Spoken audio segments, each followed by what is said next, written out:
Hello everyone, I am your science teacher. Today we are going to start with chemistry, chapter 3, element, compound and mixture. In the previous class we will discuss about element, compound and mixture and types of mixture. In this class we will discuss about separation method of separating mixtures. Now First method is evaporation. With the help of evaporation, we separate salt from salt solution. This technique can be used to separate salt from salt solution. Salt solution से हम salt को कैसे separate कर सकते हैं, उसके लिए हमको कौन सी टेक्निक यूज़ करनी होगी? इवेपोरेशन। इसमें क्या होता है, take salt solution in a dish. यहाँ पर हमने एक डिश लिया है, डिश में हमने क्या किया है, सॉल्ट का सॉल्यूशन लिया है। ठीक, salt solution dish, heat is until all the water evaporate out. इसको हम तब तक हीट करते रहेंगे जब तक इसके अंदर जितना भी वाटर है वो इवेपोरेट होकर फिनिश ना हो जाए। Salt will be left behind in the dish. तो हम लास्ट में क्या देखते हैं, जब सारा वाटर इवेपोरेट हो जाता है तो जो हमारा सॉल्ट सॉल्यूशन है वो इस पॉट में नीचे दिखाई देने लगता है। तो इस तरह से हम वाटर से सॉल्ट को ईजिली क्या कर सकते हैं, सेपरेट कर सकते हैं। ठीक है, this is the process of evaporation. यहाँ पर हमने क्या देखा, फिर से देख लेते हैं। इवेपोरेशन का मतलब क्या होता है, कोई चीज़ इवेपोरेट होना, वाष्पित होना, है ना, कोई चीज़ वाष्प होकर बाहर निकलना। तो वाष्प क्या होगी, कोई लिक्विड चीज़ होगी, है ना। तो यहाँ पर हम क्या देख रहे हैं कि जो हमारा लिक्विड है जिसके अंदर हमने सॉल्ट सॉल्यूशन मिला दिया है, उसको जब हम हीट करते हैं तो हीट करने के बाद क्या होता है कि जब हीट करेंगे तो वाटर इवेपोरेट होगा। बहुत ही जनरल बात है ये, है ना, कि जब हम पानी को गर्म करेंगे तो वो इवेपोरेट होगा। तो यहाँ पर क्या होता है कि इस डिश में जो आपका सॉल्ट सॉल्यूशन दिया है उसको हम तब तक हीट करते रहते हैं जब तक कि पूरा वाटर इवेपोरेट ना हो जाए। और जब इवेपोरेट हो जाता है तो हम लास्ट में क्या देखते हैं कि जो हमारा डिश है, जो हमारा पॉट है, उसमें नीचे बॉटम साइड में क्या हुआ है, जो सॉल्ट हमारा है वो बॉटम में हमको दिखाई देने लगता है। तो हमने क्या किया कि उस वाटर को इवेपोरेट कर दिया और सॉल्ट को अलग कर लिया। तो ये separation of evaporation method. Now next is distillation. This technique use for obtaining pure water from impure water. Impure water से प्योर वाटर को हम कैसे ऑब्टेन कर सकते हैं, हम देख लेते हैं। with the help of technique distillation. Okay, the impure water is boiled in a flask. The vapor are then considered to get pure water. अब यहाँ पर हम देख लेते हैं जो हमारा सिस्टम है। यहाँ पर हमने क्या लिया है, यहाँ हमने एक फ्लास्क लिया है, ठीक है, जिसको हम लोग डिस्टिलिंग फ्लास्क बोलते हैं। ठीक है, इसको हम नीचे से क्या दे रहे हैं, हीट दे रहे हैं। पहले हम इसका अरेंजमेंट समझ लेते हैं। तो हमारा फ्लास्क है, फ्लास्क को कॉर्क से बंद कर दिया है। कॉर्क से इसलिए बंद किया जाता है ताकि कोई भी एयर बाहर से अंदर, अंदर से बाहर ना आ सके। तो कॉर्क की मदद से हम इसको बंद करते हैं। फिर इस कॉर्क से हमने क्या ज्वाइन कर दिया है, डिस्टिलेशन एडेप्टर। जो भी चीज़ अंदर से, जो भी इस फ्लास्क के अंदर से जो भी वेपराइजेशन होगा वो इस डिस्टिलेशन एडेप्टर के थ्रू अडेप्ट करेगा ये। और इसके ऊपर हमने क्या लगा दिया है, एक थर्मामीटर लगा दिया है। ठीक है, अब डिस्टिलेशन जो हमारा एडेप्टर है उसको हमने एक कंडेंसर से ज्वाइंट कर दिया है। कंडेंसर की मदद से हमने एक और रिसीविंग फ्लास्क लगा दिया है। देख लीजिए, ये आपका रिसीविंग फ्लास्क है। ठीक है, इस रिसीविंग फ्लास्क में हम प्योर वाटर को कलेक्ट करते हैं। तो हमारा प्रोसेस क्या है उसको हम समझ लेते हैं कि जो इसमें क्या होता है कि जो हमारा फ्लास्क है, फ्लास्क के अंदर हमने इम्प्योर वाटर को डाला है। ठीक है, इम्प्योर वाटर को डालने के बाद हम इसको क्या करते हैं, नीचे से हीट देना स्टार्ट करते हैं। इसमें इम्प्योर वाटर है, ठीक है, तो जब नीचे से हीट देना शुरू करते हैं तो अब वाटर है तो इवेपोरेट होगा, है ना। तो जैसे ही इवेपोरेट होता है तो इवेपोरेट होने से ये जो आपका डिस्टिलेशन एडाप्टर है, इसके थ्रू ये इवेपोरेट वाटर क्या होता है, वो हमारा कंडेंसर के थ्रू क्या होता है, धीरे धीरे धीरे धीरे कहाँ आ जाता है, रिसीविंग, जो हमारा एवेपोरेशन पार्ट है वो ज़रूर जो एवेपोरेट होगा वो इसके थ्रू इसमें आ जाता है, अंदर अडेप्टर में आ जाता है। अडेप्टर उसको अडेप्ट कर लेता है एवेपोरेशन को। एवेपोरेट पार्ट जब कंडेंसर के थ्रू इसको ठंडा किया जाता है तो ये लिक्विड में कन्वर्ट होने लगता है, वेपर, है ना। और ये लिक्विड जब कंडेंसर के थ्रू लिक्विड में कन्वर्ट होता है तो ये लिक्विड कहाँ पर कलेक्ट कर लिया जाता है, रिसीविंग फ्लास्क में। और यहाँ पर हमको जो भी चीज़ इवेपोरेट होकर रिसीविंग फ्लास्क में कलेक्ट की जा रही है वो कलेक्शन क्या है, आपका प्योर वाटर है। ठीक है, इसको हम डिस्टिल्ड वाटर भी कह सकते हैं।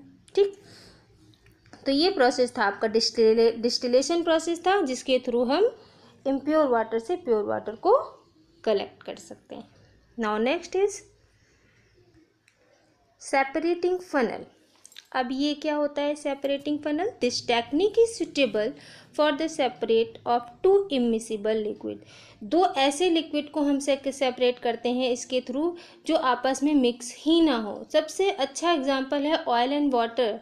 ऑयल और वाटर कभी आपस में मिक्स नहीं होता है ना। आप कभी भी देखना कि पानी में जब आप ऑयल को मिलाते हो तो ऑयल जो होता है ऊपर की लेयर में क्या करने लगता है, फ्लोट करने लगता है ना, क्योंकि ऑयल कभी भी वाटर के साथ मिक्स नहीं होता है। तो इस सेपरेटिंग फनल से हम उसी टाइप के मिक्सचर को अलग करते हैं, सेपरेट करते हैं। तो देख लेते हैं हमने यहाँ पर किसको सेपरेट किया है, वाटर एंड ऑयल और water and kerosene oil which do not mix together, है ना, अभी हमने आपको बताया। But form layer can be separate by this technique, लेकिन एक लेयर बना लेता है। मैंने आपको बताया कि जो ऑयल होता है ऊपर तैरने लगता है तो उसकी एक लेयर बन जाती है। The mixture is taken in the separating funnel. अब जो मिक्सचर है ऑयल और वाटर को, उसको हम एक फनल में लेते हैं जिसको हम सेपरेटिंग फनल कहते हैं। वो हमारा सेपरेटिंग फनल क्या है, इस तरह से देखने को मिलता है। ये हमारा क्या है, सेपरेटिंग फनल है। ठीक है, इसमें हम कैसे अलग करते हैं पहले हम देख लेते हैं कि प्रोसेस क्या है इसका। The tap is open to allow the first liquid to flow out.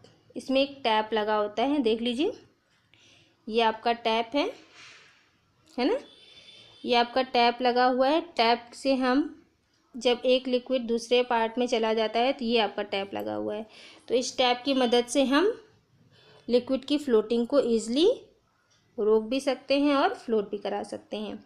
ठीक है, फिर it is closed as soon as the complete first liquid has flown out the separating the two liquids. यहाँ इस जो आपका मैंने अभी आपको बताया कि जो आपका ये टैप है उसकी मदद से हम बहुत ईज़िली एक लिक्विड्स को दूसरे लिक्विड में जाने से रोक सकते हैं। अब यहाँ पर हम क्या लिया है, दो लिक्विड लिया है, ये आपका सेपरेटिंग फनल है।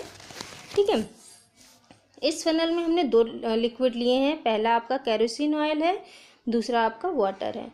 जब इसको इसमें डालते हैं तो जो ऑयल की लेयर है वो ऊपर फ्लोट करने लगती है। ठीक है, तो इस स्टॉप कॉक की वजह से हम क्या करते हैं, धीरे धीरे इसको धीरे से ओपन करना स्टार्ट करते हैं। ठीक है, इसको ओपन धीरे से मतलब बहुत लाइटली ओपन करते हैं। जैसे जैसे ड्रॉप बाय ड्रॉप ये क्या होता है, ये हमारा वाटर ड्रॉप बाय ड्रॉप इसके थ्रू नीचे आने लगता है। और जैसे ही ये वाटर का लेयर यहाँ पर आ जाता है वैसे ही हम इसको स्टॉप कर देते हैं। तो वाटर जो होता है वो हमारा किसी दूसरे पॉट में कलेक्ट हो जाता है, ऑयल हमारा यहाँ पर कलेक्ट हो जाता है ना। तो यहाँ पर हमने क्या किया कि दो अलग अलग लिक्विड को ईजिली इस नॉब की मदद से अलग कर लिया है। ठीक है, तो इस तरह से कोई ऐसे दो लिक्विड जो आपस में मिसिबल ना हो उसको हम ईजिली इस सेपरेटिंग फनल की मदद से सेपरेट कर सकते हैं। देखो यहाँ हमने क्या कर लिया है, वाटर को कलेक्ट कर लिया है और जो हमारा ऑयल पार्ट था वो हमारा फनल में कलेक्ट हो गया है ना। वाटर अलग हो गया और जो ऑयल पार्ट था वो आपका सेपरेटिंग फनल में अलग हो गया। तो हम इस तरह से दो इमिसिबल लिक्विड को ईजिली अलग कर सकते हैं। तो this process is called separating funnel. Now next is sublimation. This technique can be used to separate ammonium chloride from a mixture of ammonium chloride and sodium chloride. Sodium chloride is the formula of common salt. जो हमारा ammonium chloride है, जब sodium chloride के mixture में बना होता है, जब दोनों का मिक्स होता है, तो उसमें से हम अमोनियम क्लोराइड को कैसे अलग कर सकते हैं। मान लीजिए कोई मिक्सचर हमको मिला है जिसमें अमोनियम क्लोराइड भी है और सोडियम क्लोराइड भी है। अब दोनों को हमको अलग करना है, तो किस मेथड से करेंगे? सब्लिमेशन मेथड से करेंगे। इसमें क्या होता है? The mixture is heated in evaporating dish which a funnel inverted over it, the tail of the funnel is plugged with cotton. इसमें हम देख लेते हैं सब्लिमेशन के लिए हम कैसा टेक्निक यूज़ करते हैं, कौन सा इंस्ट्रूमेंट यूज़ करते हैं। तो ये आपका सेपरेटिंग फनल है, ठीक है। यहाँ पर हम देख लेते हैं हो क्या रहा है। इसमें होता क्या है कि जो हमारा दोनों मिक्सचर है, इसमें हमने जो आपका ये डिश है, ठीक है, इस डिश में हमने क्या डाला है? अमोनियम और क्लोराइड सॉल्ट का मिक्सचर डाला है। हमको अमोनियम क्लोराइड अलग करना है इसमें से, है ना। तो हमने क्या कर दिया, एक फ़नल लिया है और इस फ़नल को इन्वर्टेड यानी उल्टा करके हमने क्या कर दिया है, इस डिश को ढक दिया है। पूरी तरह से कवर हो गया ये, है ना। कवर होने के बाद हम क्या करते हैं, अब इसको हीट देना स्टार्ट करते हैं। जैसे ही हम हीट देने लगते हैं, ये जो आपका मिक्सचर है वो धीरे धीरे क्या होता है, इवोपोरेट होने लगता है, भाप बनने लगता है। भाप बनते बनते क्या होता है, इसमें हम देख लेते हैं। जो भाप बन रही है और जब हमने इस फ़नल को इसके ऊपर रखा था, तो रखने के बाद हमने क्या किया था, इस फ़नल के ऊपर कॉटन की प्लग लगा दी थी ताकि कोई भी एयर इस फ़नल से बाहर ना निकल सके। तो जो भी एवोपोरेट कलेक्शन है वो इस फ़नल के आप देख रहे हैं किनारे किनारे कलेक्शन इकट्ठा हो रहा है। तो ये जो आपका कलेक्शन इकट्ठा हो रहा है वो क्या है, वो है आपका सॉलिडिफाइड अमोनियम क्लोराइड। तो हम ईज़िली आपका जो इवोपोरेट हो रहा है वो आपका क्या है, अमोनियम क्लोराइड है, और जो इसमें नीचे बॉटम में रह जाता है वो सॉल्ट है।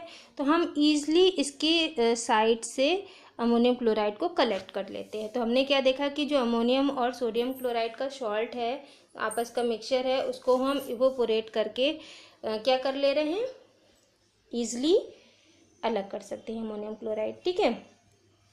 तो ये प्रोसेस था आपका सब्लिमेशन। इसमें हमने फिर से देख लेते हैं, इसमें हमने क्या किया है, एक डिश लिया है। डिश लेने के बाद उसको इन्वर्टर फनल से हमने क्या कर दिया है, उसको ऊपर से उल्टा करके ढक दिया है और उसके ऊपर कॉटन की प्लग लगा दी है। अब नीचे से हीट देना हमने स्टार्ट किया। जैसे ही हीट देना स्टार्ट करते हैं, ये अमोनियम क्लोराइड और सॉल्ट का मिक्सचर इवोपोरेट होना स्टार्ट होता है। तो इसमें से जो अमोनियम क्लोराइड का मिक्सचर होता है वो इवोपोरेट होकर इस फनल के किनारे किनारे इसकी वॉल पर कलेक्ट होने लगता है और हम ईज़िली इसको हम फनल के थ्रू कलेक्ट कर सकते हैं। तो अमोनियम क्लोराइड अलग हो जाता है और जो आपका सॉल्ट है वो अलग डिश में पड़ा रहता है ना। तो इस तरह से हम इसको अलग कर लेते हैं। नाउ नेक्स्ट इज, यहाँ पर एक पॉइंट कह रहे हैं, ammonium chloride sublime on the cooler part of the funnel, sodium chloride remain the evaporate dish. ये भी हमने आपको बताया कि जो अमोनियम क्लोराइड है वो इसकी वॉल पर कलेक्ट हो जाता है फनल के, और जो आपका सोडियम क्लोराइड है वो इवोपोरेटिंग डिश में रिमेनिंग फॉर्म में रहता है। Now next is fractional distillation. ये भी आपका डिस्टिलेशन से रिलेटेड ही है। इसमें क्या करते हैं हम, fractional distillation is used to separate different liquid from a liquid of liquids having different boiling point. यहाँ पर फ्रैक्शनल डिस्टिलेशन से हम अलग अलग लिक्विड से, मतलब बहुत सारे लिक्विड्स का मिक्सचर है तो उस लिक्विड के मिक्सचर से अलग अलग लिक्विड के अलग अलग फॉर्म में उसको हम अलग, मतलब इसमें इन्होंने क्या बताया है कि जो फ्रैक्शनल डिस्टिलेशन होता है इसमें बहुत सारे लिक्विड आपस में मिक्स रहते हैं, उन लिक्विड को सेपरेट करने के लिए फ्रैक्शनल डिस्टिलेशन का यूज़ किया जाता है। This is used in oil refineries to get various components such as kerosene, petrol and diesel from crude petroleum oil। यहाँ पर इन्होंने क्या बताया कि जो फ्रैक्शनल डिस्टिलेशन प्रोसेस होता है उसमें पेट्रोलियम ऑयल से हम ईज़िली डीजल, पेट्रोल, केरोसिन को अलग कर सकते हैं। इसके लिए कौन सी टेक्निक यूज़ करनी होगी, फ्रैक्शनल डिस्टिलेशन। ओके,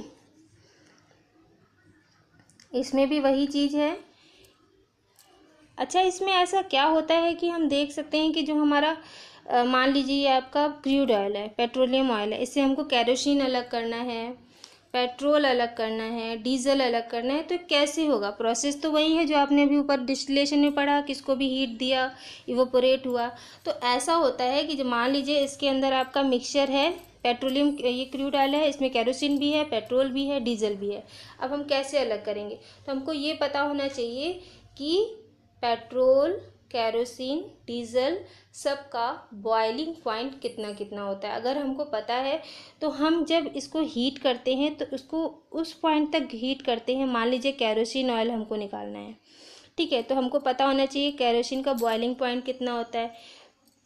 जब हम केरोसिन ऑयल के बॉइलिंग पॉइंट के अकॉर्डिंग इसको हीट देते हैं तो वो बॉयल, बाकी जो लिक्विड है उस पर कोई असर नहीं होता है। लेकिन अगर हमने केरोसिन ऑयल के अकॉर्डिंग उसको बॉइलिंग पॉइंट दिया तो वो इवोपोरेट होने लगता है। तो हम समझ जाते हैं इस समय इस क्रूड ऑयल में कौन सा लिक्विड इवोपोरेट हो रहा है, क्योंकि हमने कौन सा टेम्परेचर दिया? केरोसिन ऑयल का टेम्परेचर दिया है ना। तो जब हम केरोसिन ऑयल का टेम्परेचर देंगे तो बाकी लिक्विड पे इस पर कोई असर नहीं होगा, जबकि जो केरोसिन ऑयल है वो इवोपोरेट होना स्टार्ट हो जाएगा। तो तब तक हम देते रहेंगे जब तक कि इसमें से केरोसिन ऑयल पूरी तरह से इवोपोरेट ना हो जाए।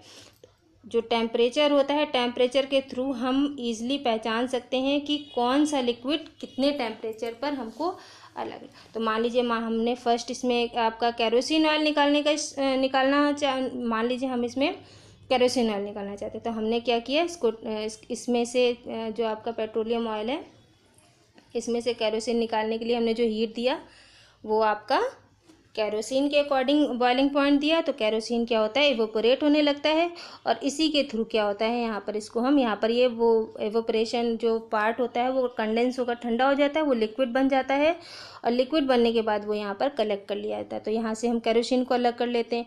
फिर बच गया, इसमें और भी चीज़ें बची होती, बहुत सारे लिक्विड मिक्सचर होते हैं। फिर उसको मान लीजिए हमको पेट्रोल निकालना है, तो केरोसिन तो हमने अलग कर लिया।